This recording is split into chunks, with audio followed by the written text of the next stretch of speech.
Right, hey, this seems really interesting, bro. The hunt for America's deadliest hitman.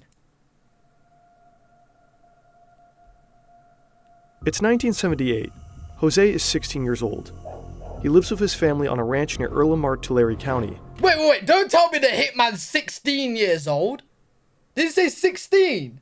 Hey, Vampy, appreciate the 100, dude. It's a beautiful place, surrounded by Californian vineyards. One day, his sister Cecilia has a request.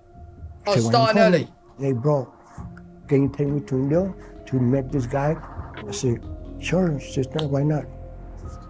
And I took my sister to this little house to find her stupid friend. Well, I didn't feel comfortable going inside with her. Okay, months passed by and she never came home. First, they found her car. Uh-oh. He killed her. And then they found her body. Jose was the last person to see Cecilia alive, but when he made a witness statement, I didn't want to give the full explanation because I want to get them. I didn't want the cops to find them. I want to find them myself. Wait, are you telling me this guy is the most deadliest hitman, or is... We went to this little house. We broke in there, and we found one. I shot him. He then went on to shoot 2 more people who were also in the house. A cold-blooded triple homicide at the age of 16. In the following decades, Jose will kill more than 30 people. What begins with a young act of revenge ends in one of the most ruthless hitmen for the Mexican drug cartels. His victims are scattered across the entire US, and of course, in his home county of Tulare. He has taken the lives of both young and old, drug dealers and farm workers, fathers and husbands. It will take over 30 years and police from 3 different states to bring him down. Bro, you're telling me he's going around killing that many people and it took him 30 years to be caught? Bro, that's crazy, man. This is the story of Jose Manuel Martinez, El Mano Negra, the Black Hand, one of America's deadliest hitmen. He don't look like a hitman, though. I thought all hitmen were bold. Hey, August, We appreciate love the 100. animation and deep research, but it's expensive. That's why we have sponsors on this channel. We are grateful that the truly amazing platform Brilliant is supporting You're bold? us. With Brilliant, you can learn new skills across a wide if I go variety Google right of now, subjects. It lets you Hitman? explore all these fields without ever feeling bored or overwhelmed. I thought he all looked like this. For example, chances are that this video was recommended to you. I thought he looked like this, bro. The new Brilliant course, How Technology Works, lets you understand the inner workings of such recommendation engines, but also how passwords work, gifted, GPS, bro. and many other things we use every day. Aye. Try everything Next. crime content never Show me the gets Hitman. old. It's fun and super satisfying assassin. to solve many logic problems and puzzles. Why don't you give it a shot?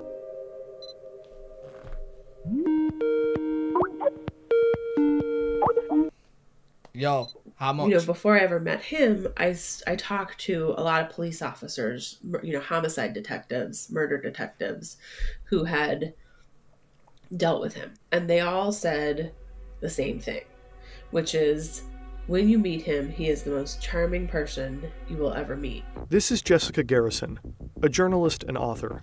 And Yo, isn't that a saying though, chat, though?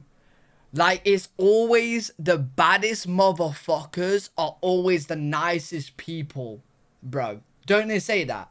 The ones that are nice and caring and all that are the ones that are, like, scary. Like, they're the bad motherfuckers. I swear people say that, bro. In 2017, she met Jose in prison for a BuzzFeed News investigation, and her book, It's because they don't have to prove anything, you know what I'm saying? You know, like, when, like, you know you're a bad motherfucker, you don't have to prove being bad, because you know you are. Whereas, like, when someone walking around, like, in the UK, bro, you got the chavs, they're acting, or they're not going to do anything, you know what I mean? They just like to act up. Devil's Harvest. I hate rape. Yeah, you don't go on the bad side. The perspective of his family was that he was the person in the family who always took care of them. If you were in the hospital, he was the person that would come visit you.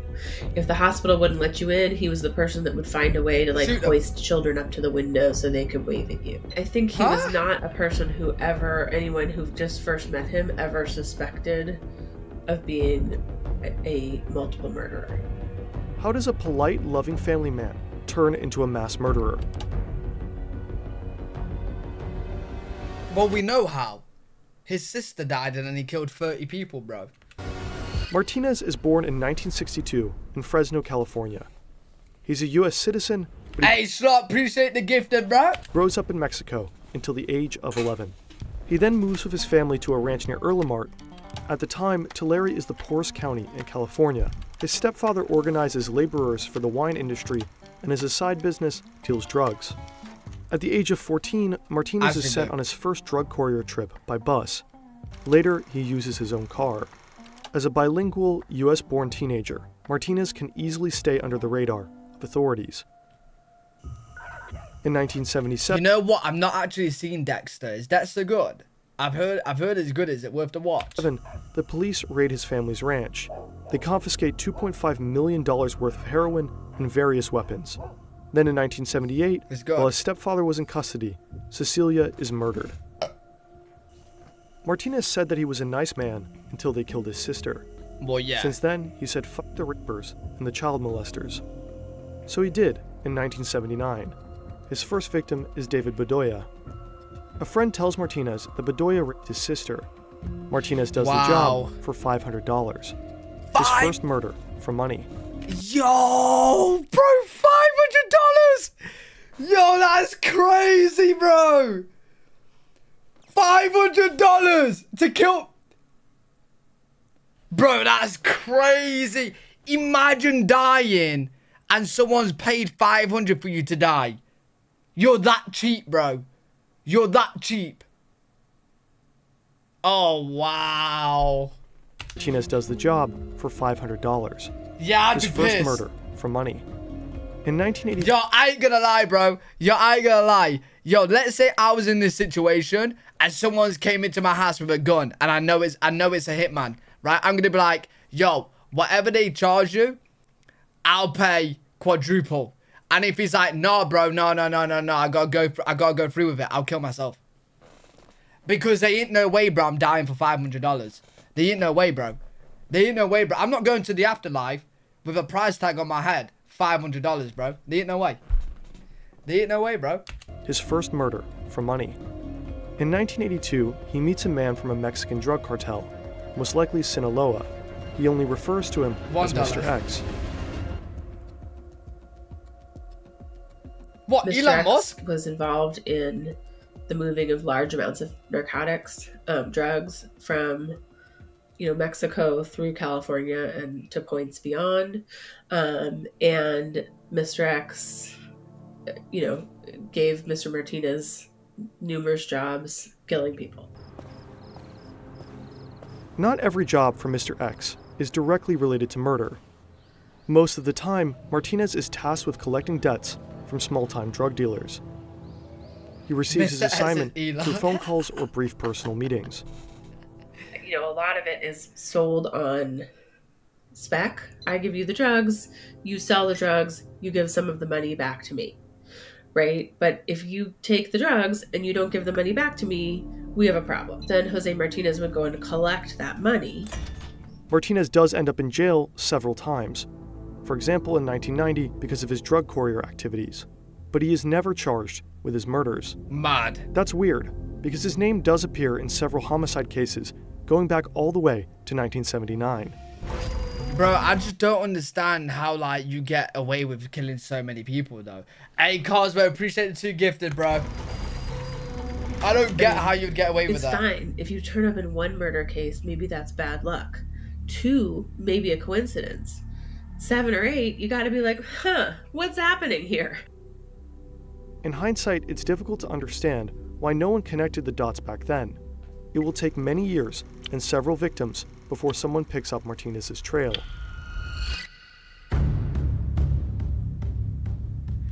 No, but the thing is, right, chat, am I right in saying this? If it's all gang related or drug related or crime related, do the police look into it a bit less? You know what I'm saying? So it's the people he's killing, bro. So let's say he killed a bunch of civilians, the police might look into it a lot more detailed, try their really hardest to get down, you know what I mean?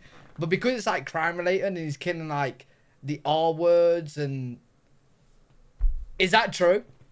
So the police are we'll do half a job, you know what I mean? Probably is, November right? 2006, Martinez flies to Florida to deal with a 20-year-old named Javier Huerta. Javier is accused of stealing 10 kilograms of cocaine worth around $170,000. Martinez keeps a close eye on Huerta for a few days, and then he decides to strike. I called Javier Huerta. They told me that you're a Missouri worker, and I want you to come so you can give me an estimate price on my house. They got in, I locked the door. When I turned out, I had my guns out. My hit the floor, and this single one I tell you. You stole 10 kilos from cocaine from me. If you don't get my money in 30 minutes, I'm gonna call my friend that is outside your house, and he's gonna shoot your family. Oh, mad. Mad. Martinez gets the money, $150,000, Of course he buried does. in Huerta's garden. He shoots Huerta and his colleague 4 times each. He binds their hands with zip ties and puts their bodies in Huerta's truck. He takes the car and drives it to the outskirts of a national park, smoking a cigarette on the way, perhaps to calm down. Wait. I'm a little bit confused, bro. Why is he tying the hands together when he's already killed them? He shot them 4 times each, and now he's tying the hands. Are they still alive? Are they still alive? Why would you tie the hands when you've already shot them 4 times, bro? So they don't flop around? Oh, wait, how do you guys know that? No. No, you guys are serial killers, bro. What the fuck? How would you know that? How would you know that? No, don't ask. How would you know that, bro? After the job, Martinez flies directly to his daughter's home in Alabama. His granddaughter is celebrating her birthday. He wants to use the money he just earned to make her happy. I got her. I took her to Toys R Us, where a kid can be a kid. I told her, babe, because I love you with all my heart, me and you, we're gonna walk in the store, and for 1 hour, you can pick whatever you want, okay? While Martinez is treating his granddaughter at Toys R Us, investigators in Florida discover Huerta's truck with the 2 dead bodies. They find a Mountain Dew can in the center console of the vehicle, with a cigarette butt laying in a puddle of the yellow-green liquid. Aye. Who in chat said this guy's smart, bro? Bro, you park up your truck and you leave the dead bodies in there. Okay, buddy. Bro, what? Why? Why would you just leave the bodies in there, bro? Why would you... Liquid. They send the cigarette butt to a lab to check for DNA traces, but the test is not conducted right away. The evaluation probably isn't a big priority. Huerta was a construction worker and had many co-workers in the car with him, so investigators had little hope of a hit. Hey, babe, appreciate the prime, dude. In fact, the results won't reach them until years later. Martinez escapes conviction for the murder of Huerta, at least for the time being. In 2009, Martinez kills a man named Joaquin Barragan in Earl Mart for $8,000. He used a woman as a lure. Hey, chat, you noticing something? His price is going up, bro. His price is go. Hey, we sold at $500. Now at $8,000. Now at $8,000. It's going She up. brought drugs from Barragan, contacting Martinez when the meeting was set. 3 days later, Barragan's body is found under a blanket. Inflation. His hands bound with zip ties. The police question many Wait, people in what? Earl, contacting Martinez when the meeting was set. 3 days later, Barragan's body is found under a blanket, his hands bound with zip ties. Bro, the police question many is he zip tying before he's killing them? Or he's zip tying them after he's killing them? Bro, this is weird, bro. I don't get the... Why zip tie? You're killing them. It's a control thing? Bro, that's weird. is found under a blanket, his hands bound with zip ties. The police question many people in Earl Mart about the murder. They learned that Barragan knew he was being pursued by a contract killer known as El Mano Negra, the Black Hand. A woman tells investigators that Martinez tried to hire her to lure Barragan to a remote location.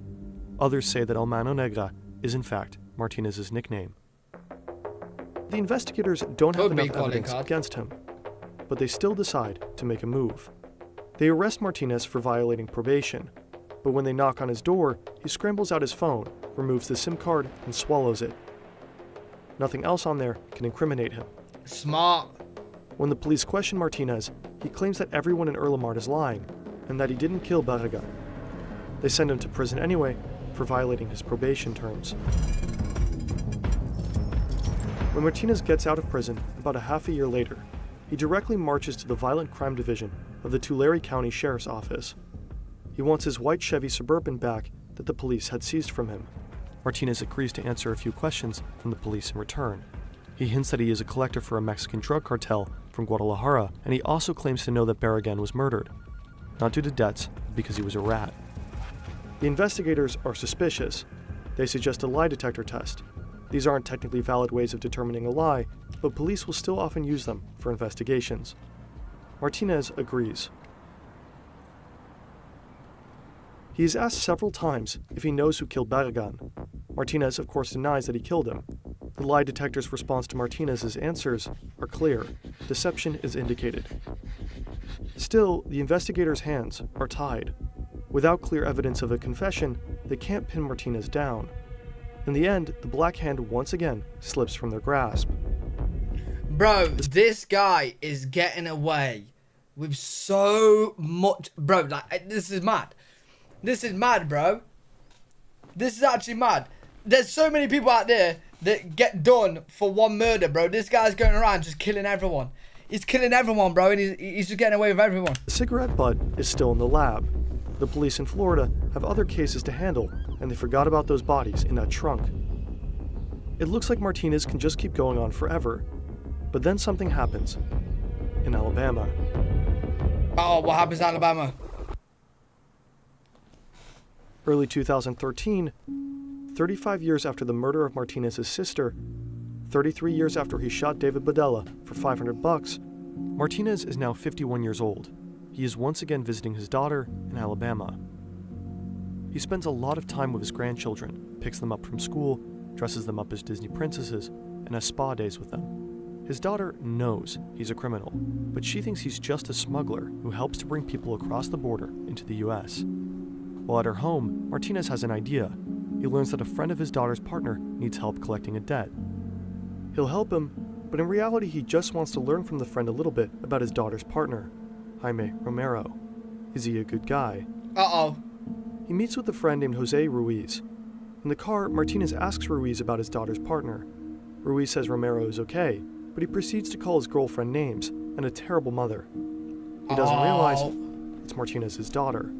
Oh, and so Martinez decides to forgive him, realizing that we're all human on this rotating rock in the void. Yo, imagine being the boyfriend of his is it his granddaughter or daughter?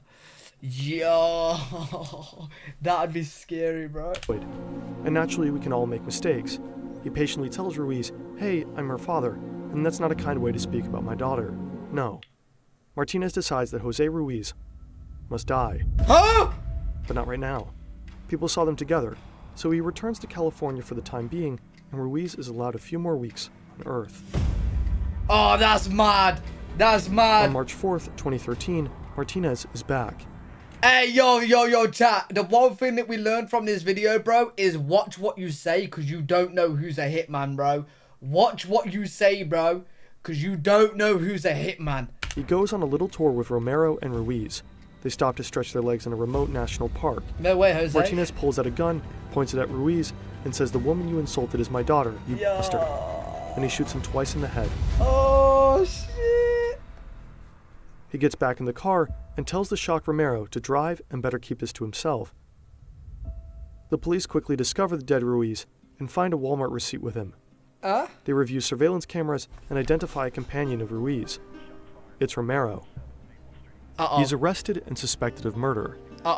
Shortly afterwards, Martinez contacts the police, providing Romero with an alibi and claiming that they were together at the time of the killing. But the police do not believe him, and Romero remains in custody. 1 month later, Martinez is visiting his son in Erlenmart. Suddenly, the police start banging on the door. Martinez is convinced that they are there because of him. Romero must have talked. He flees the house, and a sheriff deputy named Crystal Darrington gives chase. In reality, Martinez had nothing to fear. The police officer doesn't know a thing about the murder in Alabama. She had come to visit Martinez's son because she is investigating a series of robberies and hopes for his assistance. Oh man! She apprehends Martinez and brings him to the station. A colleague whispers to Darrington that the man she brought in is El Mano Negra, supposedly a contract killer responsible for several murders in the area. Man, so he's ran thinking he spoke, but they was just doing a routine like inspection, bro, because there's a load of burger. Oh, okay, that's crazy, bro. That's crazy. Yikes. They could arrest Jose Martinez and hold him for being a felon in possession of a gun. And instead, he convinced them to let him go. And he offered to get them, get bad guns off the street. We have a lot of guns everywhere. Many of them are legal and many of them are illegal. And so the police were interested in kind of getting illegal guns. And Jose Martinez assisted them with this. They thought it was because he didn't want to get locked up. That may be true, but I think it's also because he kind of wanted to keep tabs on. He knew he'd committed this murder in Alabama. He knew he had all these other murders, and he kind of wanted to keep an eye on, did they suspect him? As Martinez collaborates with the police in California, an unsolved case in Florida is reopened. It's from 2006. The murder is of Javier Huerta. Investigators finally received the lab report regarding the cigarette butt in the Mountain Dew they found all those years ago. They get a hit. Yo, I ain't gonna lie, they took their time with this DNA test, bro, of these. These murders was time ago, bro. The DNA belongs to a man who had previously been in prison, Jose Manuel Martinez. A detective named TJ Watts takes on the murder case. At this point, Martinez is still not their primary suspect. But Watts is puzzled by why a Californian cigarette butt would turn up so far away in Florida. He contacts an investigator in California who tells him Martinez's story, that they know him, that he's been helping them collect illegal weapons, and that he's involved in several murder investigations, but that they can't prove anything against him. But then the investigator in California tells Watts a small but crucial detail. Many of the murders involve the use of zip ties. Watts is intrigued. He also has a few unsolved murders on his desk where zip ties were used. He has a strong suspicion that Martinez might be the person he's looking for. He doesn't... Yo, that's the thing, Martinez, bro, about having your signature move, bro, with the zip ties. You're creating a pattern. Why do these serial killers create... I know he's a paid hitman, so it's a bit different. He's more professional. But why do they like to have patterns and signature moves? Why do they do that? Why do they actually do that? See him as a useful informant like the colleagues in California do. Ego. Watts believes Martinez might just be a killer. He marks him as person of interest. Meanwhile, Jaime Romero is still locked up. Yeah, what if he runs out of zip ties, bro? What if he runs out of zip ties? Can he not kill him? Can he not kill him? Up in an Alabama prison, facing accusations for the murder of his friend, Jose Ruiz. He is terrified of his father-in-law. He witnessed his cold-bloodedness firsthand. But he can't go to prison. He has a daughter and a life at home. So he calls for the man in charge, Detective McWhorter, and talks. On May 17th, the investigators finally issue an arrest warrant for Martinez on murder charges. When he returns back to the US from a trip to Mexico, Martinez is arrested in Arizona. He learns that there's a warrant out for him for murder. His only question is where the warrant came from.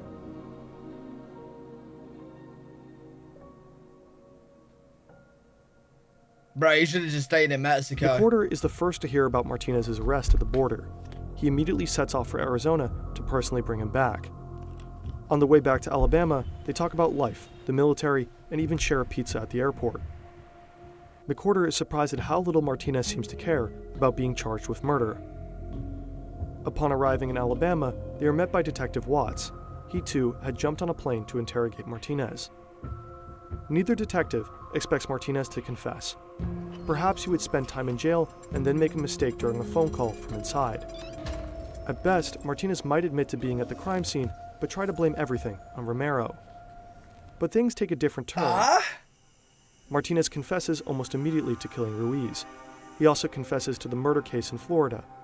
He provides detailed descriptions of the crime scenes, the number of bullets used, and says, "If I hadn't done the job, someone else would have." But it doesn't end there. Martinez then asks for Crystal Darrington, the deputy sheriff from Tulare. When she arrives in Alabama, he drops a bombshell. He's a contract killer and has killed numerous people. He goes on to confess to one murder after another. Shot him in the head. Wait. You know, if you're a professional hitman and you talk and expose who actually hired you and stuff, would you get a lesser sentence because technically you're not wanting to kill him?